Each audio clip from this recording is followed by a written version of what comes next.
Hello, hello. Welcome back to the weekly Monday Motivation Podcast. No more excuses. Yes, this grousey ass voice is your host, Sandi Ballard. I was not even sure if I was going to be able to record this because yesterday I could not even talk. So I am so thankful, grateful that I got this much of my voice back, and I guess I sound a lot worse than I feel. So, anyway, thanks for being here. Thanks for listening. Thanks for putting your time into you and investing in you, and for sharing the podcast with everyone. And for those of you who don't know me, please go back and listen to a few others, or come back in again and listen. It's not like I smoke a pack of cigarettes. I don't even smoke. It's just a little California summer cold, winter cold, I guess. Anyway, check out my website, www.badassbusiness.coach, because I help people realize their badassness. All right, last week was all about accountability. Did you think about or try any new ways to hold yourself accountable? Did you? What worked? What didn't work? Throwing away all your food in the house, Tiffany, is not necessarily a good way to stay accountable. Although I am with you, there are days when I can make any kind of crazy concoction out of anything I have in my house. So all that does is bring about kids ordering shit on DoorDash. So appreciate you commenting, and that was funny. But so all you can do is try different ways, try different things to hold yourself accountable. Setting alarms, writing in journals, setting reminders, post-it notes, and I don't know, trying on your skinny jeans or whatever pants you love but aren't, or the ones that tell you you've been eating a little too much. And in other ways of, what does your inbox look like? What does anything look like? What does your sales report look like? Those are different ways you can tell and see how you're holding yourself accountable. And, it's not always, what you're doing and it's how you're focusing, what you're focusing on. And are your goals really your goals? Not someone else's. What they think sometimes what you should be doing. Or is it really, are you having challenges with holding yourself accountable because of distractions, fear, environment? If it's time to hire a coach, maybe, and, look at joining a different accountability group or an accountability group. There's so many out there. I hold them. There's so many out there that are virtual, that are in person.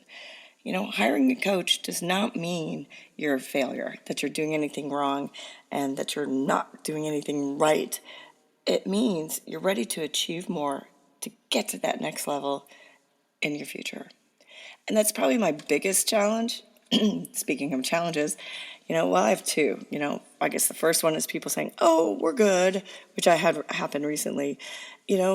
To people opening a business, "We're good. We know what we're doing. That's awesome." Okay, which may be true, but how do you know if you're doing the right steps in the right order? How do you know if you're just talking to yourself about what's fun?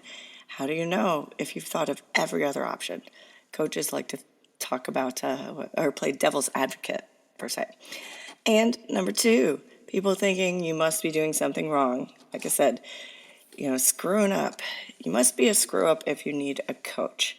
And that's so not true. It just means you're ready to get to that next level. And by the way, coaches do a hell of a lot more than just hold you accountable. So let's throw in a third, that coaches cost a fortune. Yes, we're invaluable, but we don't cost a fortune. Again, all you have to do is try and see what works for you. Just like anything, when I talk about the to-do lists and prioritizing, or how you tackle your to-do list, there's so many different ways out there. So same with holding yourself accountable. If you tend to be the type of person that snoozes or dismisses reminders, are you the type of person who snoozes your alarm in the morning, or finds any reason to not get up and do what you're supposed to do? Go to the gym, get up and go to work, or clean, whatever it is. if you just say, if you're the type of person that loves to write in your journals, but you forget about it, you fall out of the habit, even if you put the journal, you know who you are, in front of the wine bottle, is it really what motivates you? Is it really what is helping you? You might be the type that really loves journaling, but are you afraid once you open that journal that you haven't done what you needed to do or what you said you would do? Accountability, it's hard, it sucks, and it really is the only way, unless, whatever you're doing, again, is not what you really want to do. It's not your passion. Yeah, there's a fine line between, is it really something you want to do and something that's just hard and you're like, I don't know that I want to work that hard. Well, then is it really a passion of yours? So this is a really, really good test.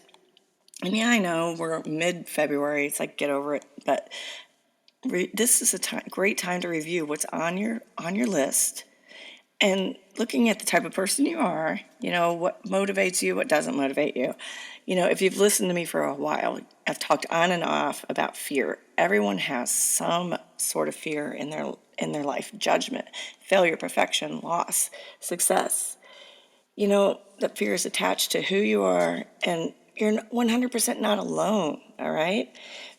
So this week, I want you to take a serious review looking at what you're doing. So whether you all better have your goals written down, but look at your list, or perhaps take your top 3 goals, excuse me, write them down, and then I want you to rate them. Rate them on the importance of, excitement level. How excited are you about this goal? Because if you're not, is it really your goal? Or was it doing to help you achieve your bigger vision of who you are? Okay? So write your excitement level next to that, and then make a note of why.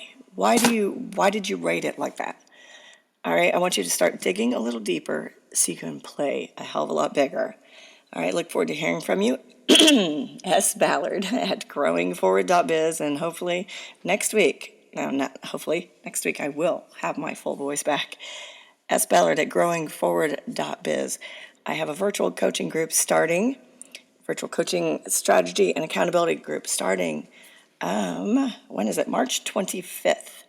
So email me about that information, because there's only 7 people allowed in each group.